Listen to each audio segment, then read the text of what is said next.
All right, the title of the message, of course, is 3 years, toxic or tonic. So we're going to find all these 3-year seasons in the Bible, seasons of things that happen in increments of 3 years. And you'll find that either is a good thing or it's a bad thing. And I think it's the same for us. We go through these 3-year increment seasons in our life.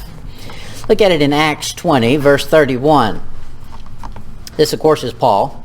He says, "Therefore watch and remember that by the space of 3 years I cease not to warn every one of you, night and day with tears. And now, brethren, I commend you to God and to the word of his grace, which is able to build you up and give you an inheritance among all them which are sanctified." So Paul said, I came to town. Now they were probably didn't know anything, and he taught them from infancy, Christian infancy, all the way up. He said, it took me 3 years. That's a long time. Now I wonder why he picked 3 years. I don't know, because God told him to, that's why. But he picked 3 years, didn't pick 1 year, 2 years. He said it's going to take 3 years. That's a measurement of time that was instituted for a purpose. The first of these 3 years we'll look at is endurance for a blessing. We find that in the Bible in 1 Kings 18. 1 Kings 18. Sometimes, like Christians going through right now, there's things you just have to endure. And if you'll do it the correct way, at the end of it, there's a blessing for you.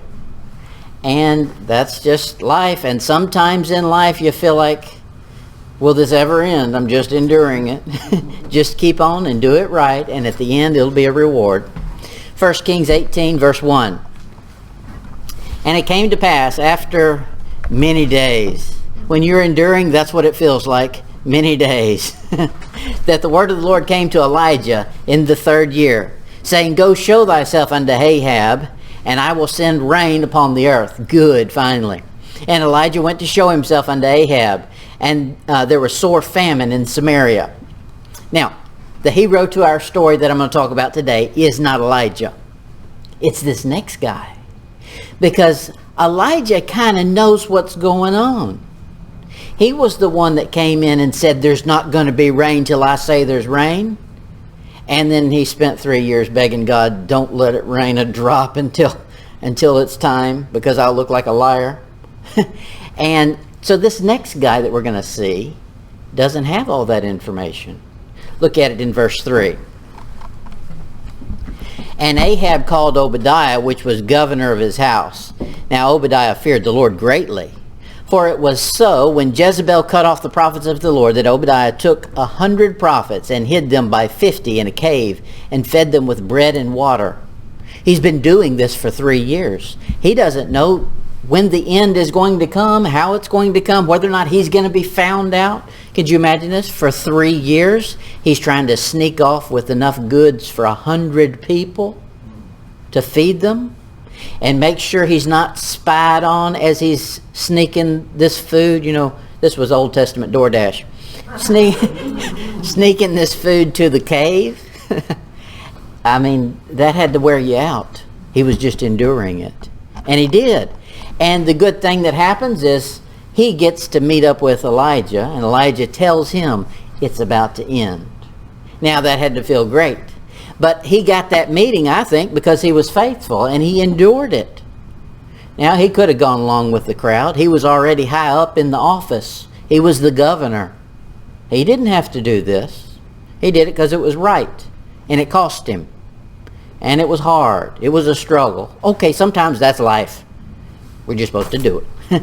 Look at Leviticus 19. Leviticus 19, verse 23.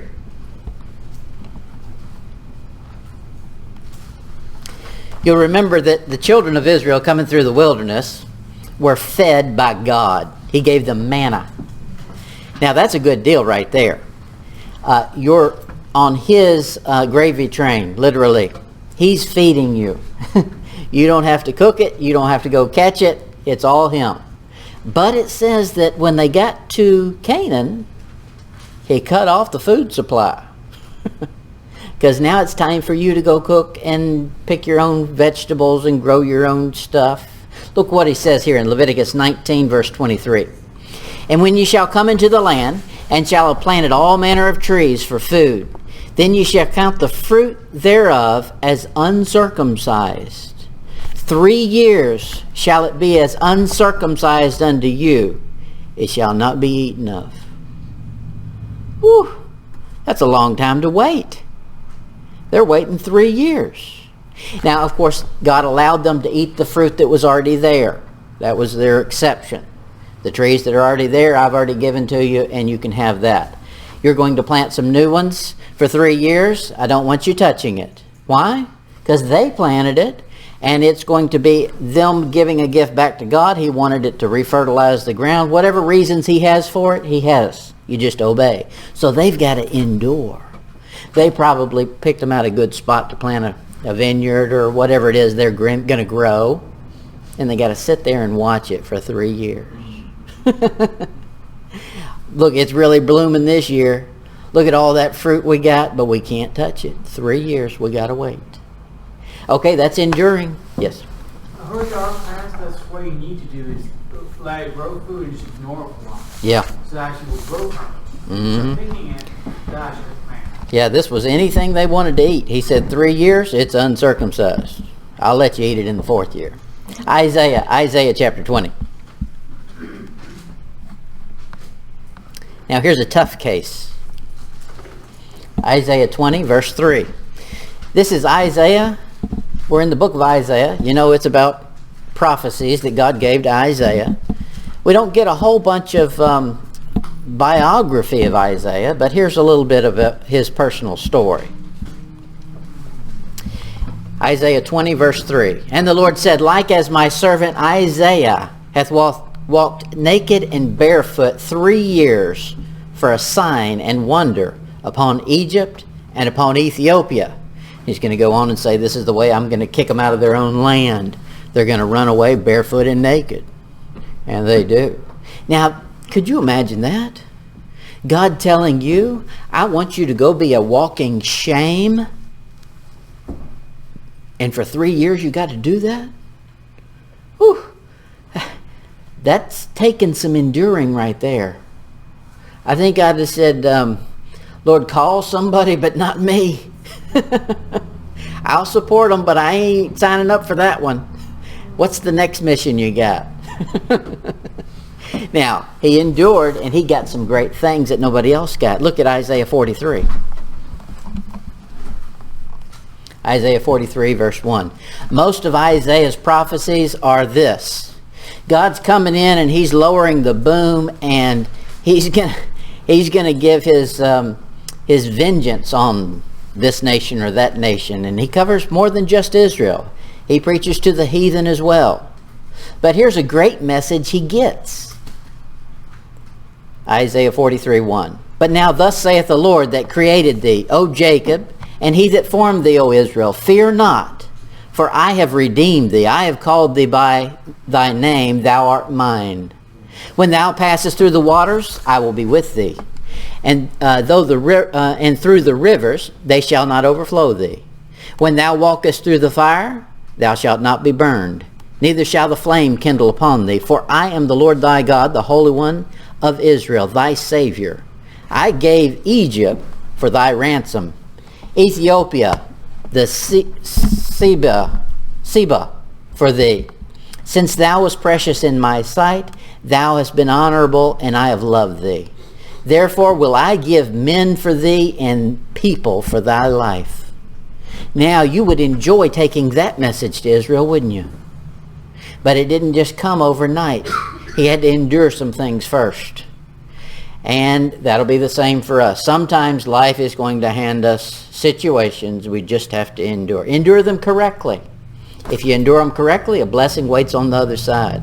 The next thing we'll see is ease. You know, sometimes life is not enduring. Sometimes it's enjoying. And that's a good thing. But when you have ease, it's intended for further study, examination, not excess. When things are going well, you have everything you need, Rarely do we prepare for the times that we won't. But that's what we're supposed to do. Look at some instances in the Bible where men should have been preparing, and they didn't. And when they got to the other side of it, they messed up. 1 Kings 2. 1 Kings 2, verse 39. And it came to pass at the end of 3 years that two of the servants of Shimei ran away unto Achish, king of Maacah, king of Gath. And they told Shimei, saying, Behold, thy servants be in Gath. So he runs right on down to Gath and gets them. You would think that's what you would do. But that's not what the Bible says you're supposed to do. I'm not going to make you turn there, but in Deuteronomy 23, he tells you the instructions for a servant. If your servant runs away, you're not allowed to go retrieve them. He should have known that. You know what this guy does? He ends up going to get his servants. It becomes his death sentence.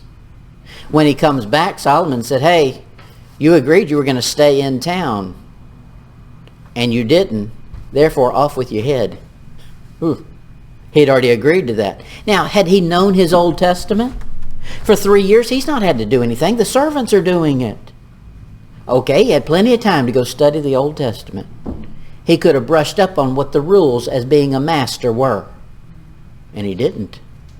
And because of that, he loses his life. That's one reason he loses it. Look at another instance. 1 Kings 22.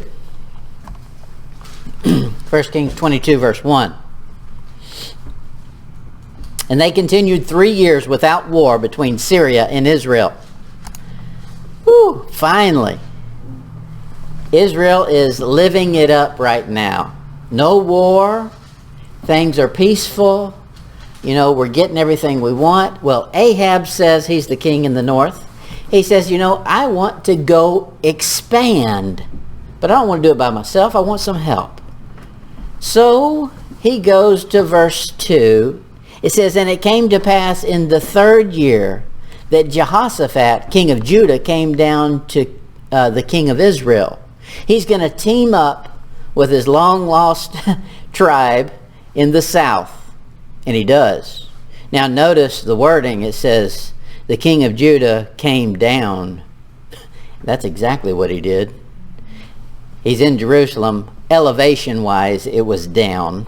We would think of it north as being up, but it means down in elevation. But he came down in status. Jehoshaphat was supposed to be in the south doing the will of God, and we know that Ahab had sold himself to do evil. Those two should not be teaming up to do anything. Well, he did. He should have known better. Ahab ends up dying in this mess right here. It's important that a person realizes what God expects of them. And you know, the best way to learn that is usually in a hardship. But that's not the ideal way. God doesn't always make us have hardship. He gives us plenty of time that we can learn things on our own. I talked to some of these street bums, and they're all Christians, you know. They're good, godly Christians. And you ask them, say, hey, look, you know, that's great. You must read a lot of Bible.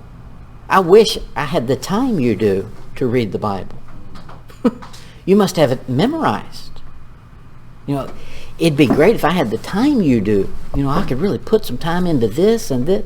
No, they don't. But hey, neither do we. When we have times of ease, rarely are we using it the way we should.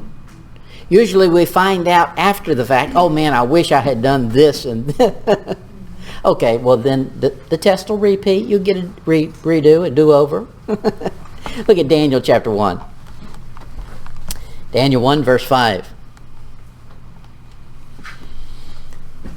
This is Daniel and his 3 friends. They've been carried away to Babylon. And they really get it pretty good. I would rather be in this crowd than be the crowd that got the hooks in the nose and in the jaws and drug behind the horses. I would like to be in the Daniel crowd. the ones they're going to train to be the hierarchy in the political class. That's the class we're talking about. Look at it in verse 5. And the king appointed them a daily provision, welfare line, and will bring it to your door, of the king's meat. It had to be good. If the king's eating it, it don't get no better. And of wine which he drank, so nourishing them 3 years, that at the end thereof they might stand before the king.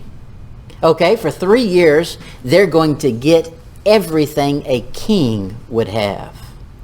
That sounds like a deal. But Daniel's done his research. He knows he's not supposed to eat that mess. It's not kosher. I mean, literally and figuratively. It's not the type of food that a Jew is supposed to be eating. So he gets along with God and says, what am I supposed to have? God tells him what he can have. Now, that'd be tough. He's eating bear mush, basically. I don't know if you ever had that. What's similar to that? Kind of like grits, oatmeal. Okay, that's what they're eating every day for 3 years, when he could have had everything the king was eating. Nobody else is doing that. I mean, he didn't have to do that, but he did it. Okay, he's using his time wisely. He's doing what he's supposed to do, and he ends up on top. We don't hear about any of the rest of them. I mean, we hear about his 3 friends who did this with him, but we don't hear about any of the rest of the Jews that came over there. I'm sure they were probably part of the crowd that was persecuting him later. However, we don't get any high praise from God about them. Okay, when we have times of ease, use it wisely. Look at the next one. This will be our last point. Exasperation becomes devastation. We don't think of this often, but God in heaven has to just get fed up with our actions. He's probably all the time calling us and engineering situations to move us to what he wants us to do, and we balk at it and refuse it. At some point, he's got to get fed up with it. And when God gets fed up, it's bad news. Look at 2 Samuel 21. 2 Samuel 21, verse 1.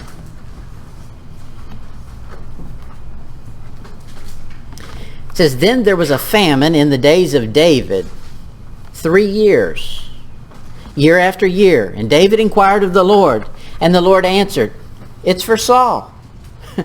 What's that got to do with me? And for his bloody house, because he slew the Gibeonites. Now we've got to know this. This is not a popular representation of God that people like to hear, but it is the fact. God holds a grudge. He always has. He's God. He can do that. Man can't. God can and does. Now look at that thing right there. This famine lasted how long? 3 years. And David's just now getting around to asking God why. Why are you waiting 3 years? Okay, but he is. He says it's because of the Gibeonites. So he gives him an answer how you're going to handle this thing and how you can solve it. And he does that. Okay, that's just showing you that when God's done with a situation, he's done, and it's bad news. Look at another one, Judges chapter 9.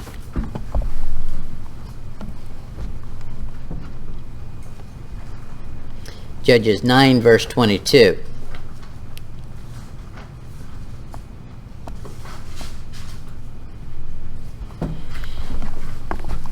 Judges 9:22. When Abimelech had reigned 3 years over Israel, then God sent an evil spirit between Abimelech and the men of Shechem, and the men of Shechem dealt treacherously with Abimelech. God's sick of what's been going on, and he says, I'm going to fix it. I'm fed up, therefore I'm going to wreak havoc. And that's what he does. Look down at verse 24. That the cruelty done to the 70 sons of Jerubbaal might come and their blood be laid upon Abimelech their brother, which slew them, and upon the men of Shechem, which aided him in the killing of his brethren. God said, there's some innocent blood down there I'm going to take care of. And the land can't be cleansed from innocent blood unless you kill the people who shed it. And he's going to do it. God gets fed up. He said right there, I gave him 3 years, and after 3 years I said, it's up. Time's over. You don't want God to get to that point. Look at 1 Chronicles 21. 1 Chronicles 21, verse 11. David has done a no-no and numbered the people. He wanted to, put it on his praise report that he was going to mail out to all the tribes how much they had grown. And God says, you're not supposed to be doing that. So, because he did it, God levied some punishment. Look at verse 11. 1 Chronicles 21, verse 11. So Gad, that's the prophet, the seer, came to David and said unto him, Thus saith the Lord, choose thee either 3 years famine. That sounds fun. He's already experienced that before. He doesn't want to choose that one. Or 3 months to be destroyed before thy foes, while that the sword of thine enemy overtaketh thee. That doesn't sound fun either. Okay, I got one more option for you. Or else, 3 days the sword of the Lord, even the pestilence in the land, and the angel of the Lord destroying throughout all the coast of Israel. Now therefore advise thyself what word I should bring again unto him that sent me. Oh, what a thing. I don't like any of those choices. But he's made God mad. When God gets mad, something gets done. Don't make him mad. Now, of those 3 choices, David does the smart thing. He says, I can't decide. They all sound so appealing. He says, God, would you pick for me? And he does. I think it's interesting that of all those that he could have chose, God chose the one that I would think would be the most harsh, but it's the least effective to the heathen. The heathen don't feel like with the choice that comes up, they had a hand in this. Only God has a hand in this. Verse 14. So the Lord sent pestilence upon Israel, and there fell of Israel 70,000 men. Whew, God did his own killing. Now it's just interesting. 70,000 men died. Remember what Abimelech's punishment was for? It's because he had killed 70 of Gideon's sons. I don't know what that 70 means, but it's there. Amos chapter 4. Amos 4, verse 4. You know how it is when you give somebody advice and they don't take it. And then they come back and ask for advice. You don't want to give them any more advice. Sometimes you just get smart aleck and you say, matter of fact, you just go do whatever you want to do. Because it's a waste of time to tell them, something that would be helpful, because they're not going to do it anyway. That's what God does. Amos 4, verse 4. Come to Bethel and transgress. At Gilgal multiply transgression. And bring your sacrifices every morning, and your tithes after 3 years. Now, this is the end of a segment of tithe. In the Old Testament, the tithe was done 3 times in the year. Every male was supposed to appear in Jerusalem 3 times a year. So that would go to the Levites. There was another tithe. You were supposed to tithe to yourself in the Old Testament. You were supposed to put 10% in your pocket in order to travel to Jerusalem. There was a third tithe. That's this one. Every 3 years, this tithe was done to the poor and needy in your gate. Okay, so that shows the end of a season, the 3rd year. He says, I'm giving you 3 years to get this thing right. Let's hurry up and get to the end of it. and then he's going to lower the broom. If you go through that chapter, and I think we have, or we're about to in Amos, he says, I'm done. It's over. I'm leveling punishment. And he does. Look at another passage. 1 Chronicles 21. Oh, no, we already did that one. I don't know why I've got that in my notes twice. Isaiah. Look at Isaiah 15. Isaiah 15, verse 5. This is an odd one here. This is Isaiah. Now, we know God's concerned about Israel. But in Isaiah, in the book of Isaiah, you find out God's concerned about the heathen too. Many of these prophecies are to the heathen. And he's trying to turn even the heathen from their wickedness. Isaiah 15:5. My heart shall cry out for Moab. His fugitives shall flee to Zoar. An heifer of 3 years old. For by the mounting up of Luith, whatever that is, with weeping shall they go it up. For in the way of Hormah they have raised up a cry of destruction. When God's done, it's destruction. So we don't want to make it all the way through a 3-year cycle and do it wrong and get this destruction on the other end. Now that's an interesting way he put that. A heifer of 3 years old. That's how he's referring to these heathen. He says, I'm going to scatter them. And you can go through and find out why a heifer of 3 years old is important. The first 3-year-old heifer, of course, is the covenant God does with Abraham. He uses a heifer of 3 years old. All the way through there, you're going to find that heifer, 3 years old heifer. He's in, or she is in Jeremiah and also another passage in Isaiah. I'll leave that to y'all to figure out on your own. In conclusion, I'm just going to recap everything we've seen so far. I'm not sure where you are in your 3-year cycle, or me, for that matter. But no doubt, every one of us is in some period of that 3-year cycle God's got laid out for us. If your period right now is enduring, just do it. You can face it knowing there's a blessing on the other side. We've seen the examples from the Bible. Just get through it. It's going to get better.